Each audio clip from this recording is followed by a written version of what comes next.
keunikan pada tahun ini itu nggak ada yang namanya polarisasi loh. Masyarakat menjadi marah, yang menjadi gejolak lagi kan. Makanya kita harus naik kelas lah, harus level up. To the next level.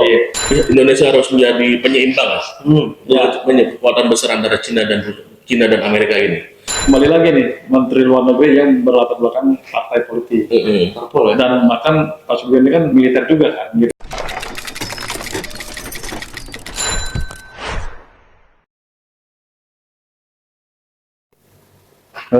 Gitu.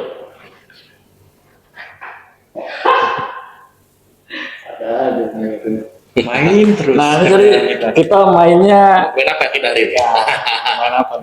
Laki-laki tidak bercerita, tiba-tiba main kartu. Tapi nggak judi ya, guys ya. Bukan lagi. Jadi Boleh. Ada Ngocokkan ya, boleh. ngocokkan. Jadi ada 8 kartu. Oh gitu. Oke, 8 kartu itu kan notisnya era sekarang ini kan kalau bahasa sintetiknya, simboliknya itu kan 08. Iya nih, 8 nih.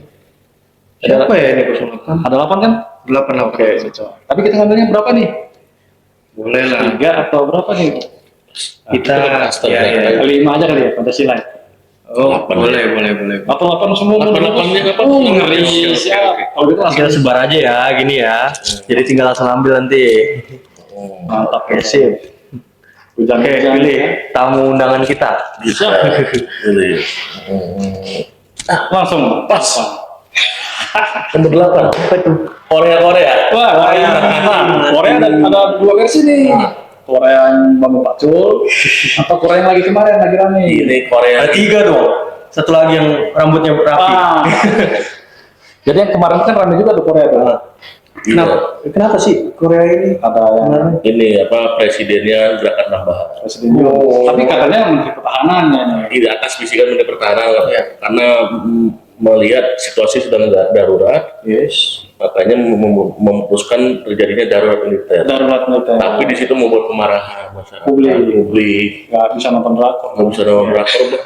Ini berdampak pada ini di Indonesia. Jadi tayangan yang lagi hype di Netflix when you the ring Apa loh? episode 7 itu ditunda sementara karena mengingat situasi di Korea sedang tidak baik-baik. Tidak baik-baik saja. Maksudnya sevital itu ya. Sevital itu memang Kondisi di satu negara terhadap ya satu-satunya perekonomian mereka lah. Oh iya, di luar negeri. betul. Pasti ekonomi yang gampang. Kan kita selama ini kan drama Korea kan menceritakan drama Korea itu ya kehebatan Korea sebagai negara yang yang mau demokratis, budayanya tinggi. Kok tiba-tiba ada kejadian seperti ini? Padahal udah lama terakhir kan di tahun 1979 itu terakhir adanya darurat militer itu mungkin membuat masyarakat Korea traumatik karena ketika itu terjadi pergolakan besar banyak menimbulkan korban jiwa. Kalau di Indonesia kayak peristiwa 98.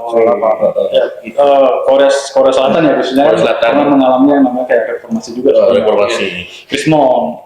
Nah kalau yang ini darurat militer ini dalam arti gimana sih maksudnya Han ini? Ya mungkin melihat riak-riak sisa-sisa Pilpres kan, apakah di emang Korea Selatan mau mengarah otoritarian si Presiden Yoon betul. ini atau Ada kan negara Korea sebagai negara yang demokratis, tiba-tiba ada.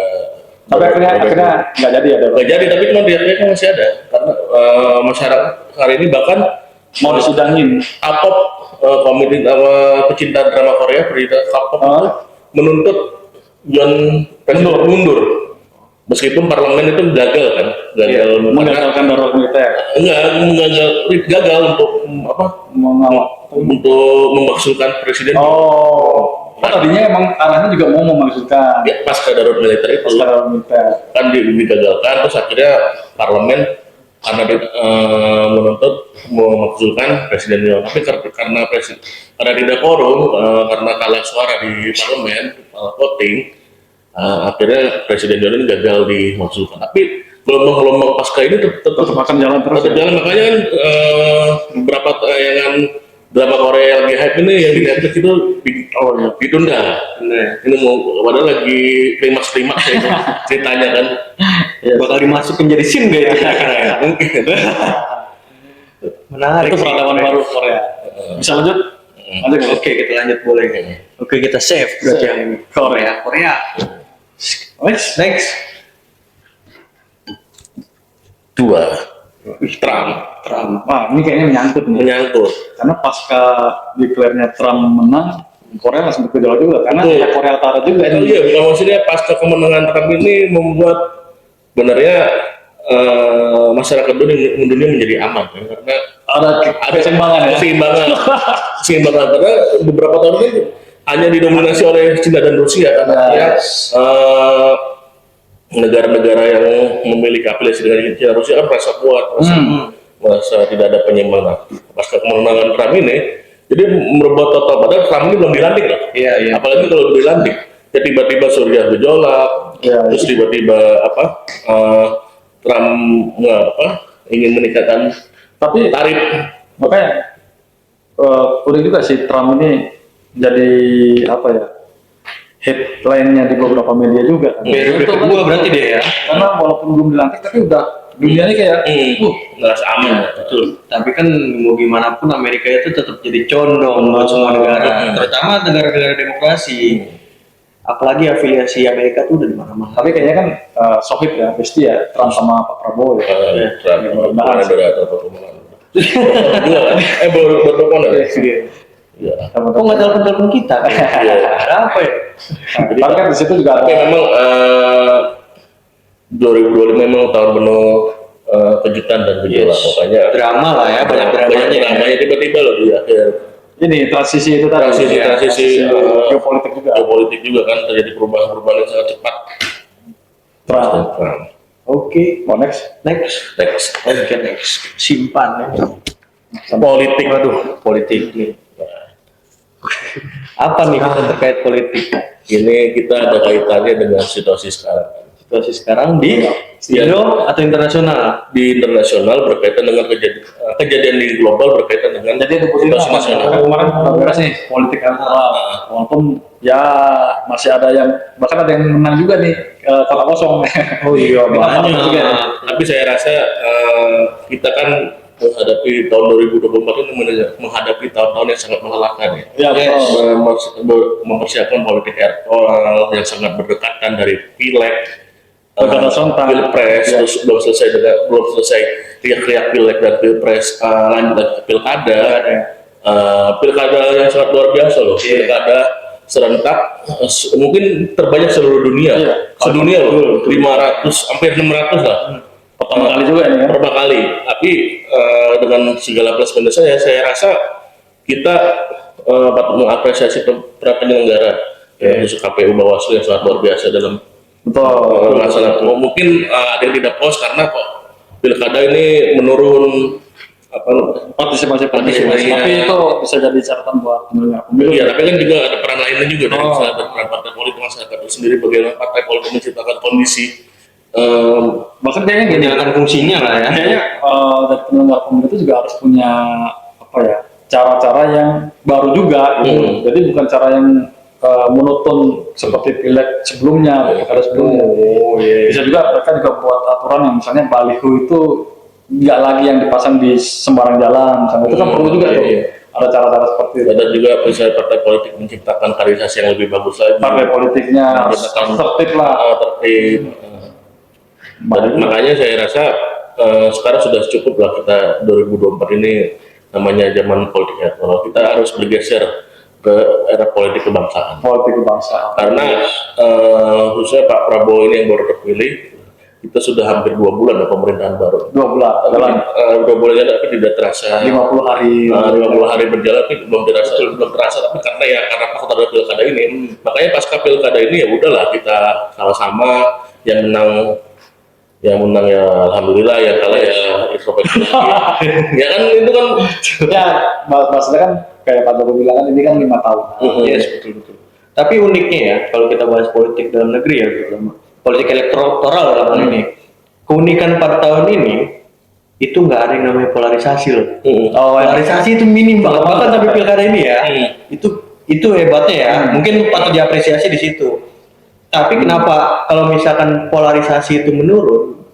Kenapa partisipasinya juga malah ikut menurun tuh? Iya. Itu yang menjadi unik. Jadi itu ada kejenuhan. Jenuh. Iya ya. Kejenuhan. Ya namanya orang jenuh lah, belum ada setahun. Ditambah Kalau Berdadi belum ada satu bulan, belum ada satu tahun. Udah pemilu lagi. Iya sih. Tapi ya nggak apa-apa kan, maksudnya kita juga ya saling terus. Makanya sisa-sisa politik elektoral itu kita cukupkan, kita bergeser ke arah politik kebangsaan. Karena kita akan menghadapi hari-hari yang sangat berat di tahun 2025. Iya, betul. Banyak gejolak-gejolak di sana di mana-mana, kayak di Korea Selatan, di Suriah, tiba-tiba yang sangat kuat Presiden Bashar al-Assad itu, ya, Iya. yang sangat kuat dalam mendominasi selama beberapa puluh tahun ini, tiba-tiba tumbang. di Terus Korea Selatan yang kita kenal dengan adem ayem, ekonominya meningkat, demokrat menjadi salah satu contoh demokrasi di wilayah Asia, tiba-tiba juga rontok. Makanya ada apa ini? kita kita sarankan, kita apresiasi kepada pemerintahan Prabowo ini untuk lebih meningkatkan hal-hal yang paling fundamental, soal kesejahteraan rakyat, soal ekonomi. Jangan sampai tahun depan kita fokus politik lagi ya, hal-hal fundamentalnya menjadi ketinggalan. Jadi ya akhirnya masyarakat menjadi marah, Ya benar. menjadi gejolak lagi kan. Makanya kita harus naik kelas lah, harus level up Wah. to the next level untuk Indonesia sekarang ini. Ya sesuai motonya lah ya. Indonesia Emas 2045. Ya 2045. Oke, next. Oke, next kita Memang harus kejar politik kebangsaan. Bridge. Oh ya. Apa nih? Bridge. Nah ini tadi nyambung itu tadi berarti situasi dunia nih. Ya situasi dunia kan Tapi keren juga Menteri Luar Negeri sekarang. Pak Sugiono itu gimana pun juga dia mengangkat gimana kebanggaan kita soal politik luar negeri bebas aktif. betul. Kita patut apresiasi kepada pemerintah Pak Prabowo dan khususnya Menteri Luar Negeri yang langsung menancap gas dalam menancapkan pengaruh di dunia internasional, melakukan kunjungan-kunjungan ke luar negeri. Pasca pelantikan malah. Pasca pelantikan, bagaimana sikap Indonesia dalam menyikapi dan Indonesia harus menjadi penyeimbang kekuatan besar antara Cina dan Amerika ini. Jangan sampai kita misalnya kita dekat sebagai pacarnya Cina, kita udah lama lah ya, ke Amerika kan. Tiba-tiba kita berpaling ke Cina, membuat jealous Amerika Serikat. Begitu pula kita dekat dengan Amerika, Cina menjadi cemburu. Makanya kita harus bisa menjaga perasaan. Meskipun dalam istilah politik itu kan tidak ada dua kaki. Politik itu soal badan, tapi kita bisa menjaga ritme itu. Sesuai undang-undang juga. Sesuai dengan undang-undang juga. Tapi kan ikhtiar yang dilakukan oleh Menlu, oleh pemerintahan sekarang ya, kita apresiasi lah. Ya benar. Karena ini juga kembali lagi nih Menteri Luar Negeri yang berlatar belakang partai politik. Dan bahkan Pak Sugiono ini kan militer juga kan, militer sipil lah. Militer sipil, yang paham. Ya dia Politiknya sangat politik lah. Mana kita harus melangkah. Pak Prabowo juga kan. yang benar-benar stabil lah ya. Stabil lah. Makanya kalau misalnya jangan sampai kita membuat pemerintah ini membuat marah rakyat dan membuat marah di dunia internasional. Jadi harus seimbang.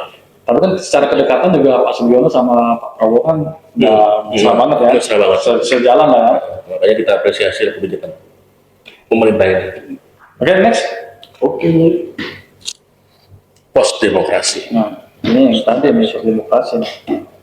Ya Timur Tengah gimana tuh Timur Tengah? Ya Timur Tengah ya masih gejolak sampai sekarang kan. Cuman ya yang mengagetkan kan tiba-tiba Presiden Suriah Bashar al-Assad berhasil ditumbangkan. Itu ada apa ini sebenarnya? Kabur ya katanya. Kabur. Ditampung ke Putin nih. Rusia kan. Nah itu menandakan bahwa memang isu pasca kemenangan Trump ini isu demokrasi akan kembali kuat lagi. Demokrasi mungkin selama era Biden kemarin kan banyaknya bermunculan pemimpin dunia yang stronger, yang mungkin dia menganggap anti demokrasi itu menangkan suatu pemilu kan. Mungkin sekarang demokrasi akan kembali Ditata gitu ya. ditata. Tetap Amerika sebagai atau sebagai Maksudnya juga apakah ini mengarah bahwa demokrasinya lebih ke konstitusional maksudnya tadi. Jadi lebih ada pakem yang sesuai regulasinya nih. Kalau kemarin kan kayak wah Susah ya, substansial saja. banyak. Tapi tiap-tiap negara kan pasti punya Ya, demokrasi secara ya gejolak-gejolaknya seperti itu tuh. Jadi apakah gejolak ini sebagai refleksi terhadap demokrasi atau menjadi demokrasi menjadi tambah kuat? Nah itu Kita lihat dalam beberapa bulan ini gimana situasi. ini sih Karena karena kekuatan penyeimbang lawannya Amerika, bukan lawan ya, apa istilahnya tuh? Rivalnya Amerika kan kayak Cina, Rusia, betul. itu kan mereka tidak sebagai negara tidak demokratis, tapi terbukti mampu meningkatkan ekonominya. Tapi kan Jadi dua negara itu padahal nggak ada. Ya sebenarnya kalau menurutku ya, secara nggak langsung mereka pun pasti menganut. Cuman yang terlihatnya secara ideologi dan lain-lain mereka memang bukan demokrasi. Tapi cara sistem yang diterapkan itu pasti menerapkan demokrasi sih mereka. Kalau misalkan nggak menerapkan demokrasi, pasti banyak yang protes dong. Dianggap baik itu Putin dianggap sebagai otoritarian. Mau nggak mau berapa tahun Putin menjabat sebagai presiden. Ya itu tadi sih emang mengarah untuk Indonesia Emas juga banyak PR yang harus disiapkan. Banyak banget tadi kita kan jangan sampai situasi global yang terus membuat kita jedak-jeduk berdampak pada situasi nasional. Cukup berarti 5 tahun kira-kira. Ya kalau misalnya pemerintah itu on the track menggeser mindset dari politik elektoral ke politik kebangsaan, merangkul semua, maksudnya tidak fokus terhadap hal-hal fundamental, terhadap kesejahteraan, terhadap perekonomian ya. Rasanya stabil lah. Apalagi bahasa Pak Prabowo untuk mengajak anak bangsa itu kan. Apalagi Pak Prabowo ini kan sebetulnya sebagai macan Asia kita mendukung lah. Apakah Pak Prabowo bisa membuktikannya sebagai macan Asia ini kan? Gas lagi tiga. Bencana. Aduh. Ini bencana. Kemarin kan lagi kan sempat bilang itu. Makanya kan banyak hal-hal yang fundamental ini ya. Maksudnya kalau kita fokus politik terus akhirnya kan menjadi ya salah satunya bencana ini kan Indonesia sebagai negara yang diapit oleh tembeng bumi terus bagaimana cincin api itu bisa bagaimana menjaga stabilitas. Saya pernah menulis bahwa bagaimana national resilience kita dalam menghadapi bencana. Itu kita bisa berkibar kepada Jepang ya. Ketika terjadi tsunami di tahun 2011 itu mereka sangat cepat dalam menghadapi bencana ini. Nah kita baru kayak waktu itu kita baru diuji tsunami besar waktu di Aceh itu hampir ribuan kita kan. Iya benar.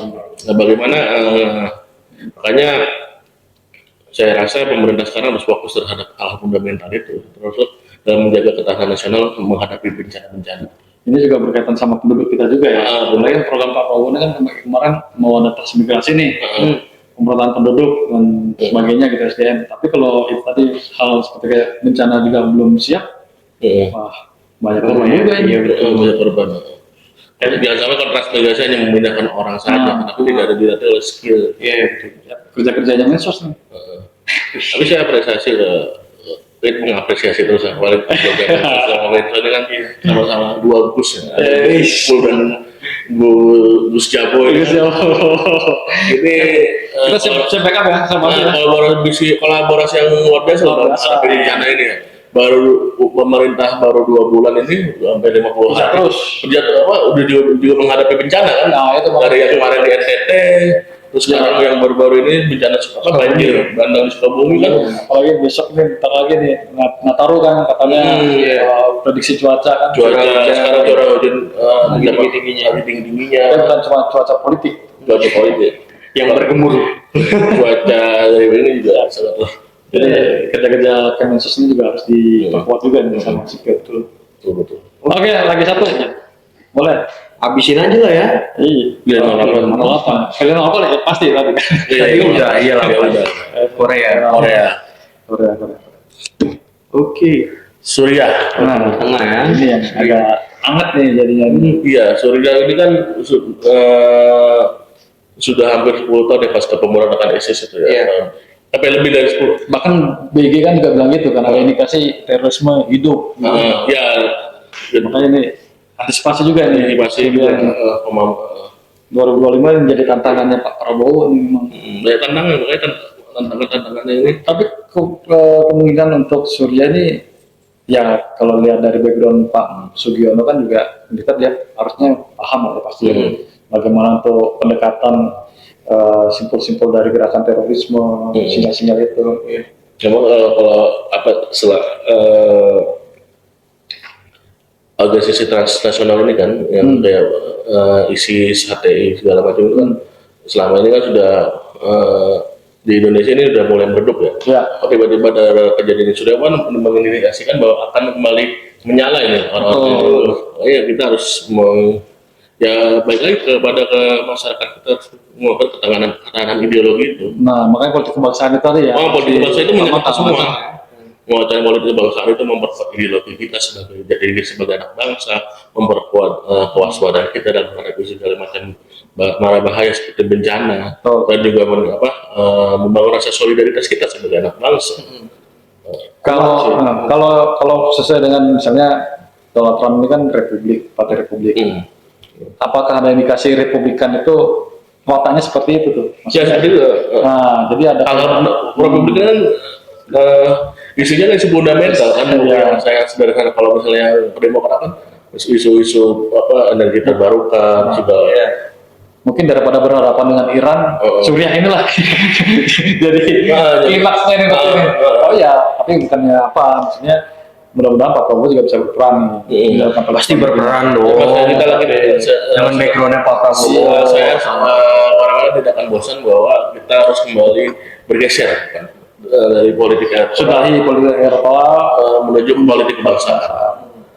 Karena menghadapi hari-hari yang sangat berat ini, misalnya kita disibukkan urusan itu lagi ya, riak-riak Pilpres yang belum selesai ya, kita nggak akan to the next level. Nah, itu makanya. Oke, itu Cukup lah. mantap ini berarti daging semua. Jadi Iya.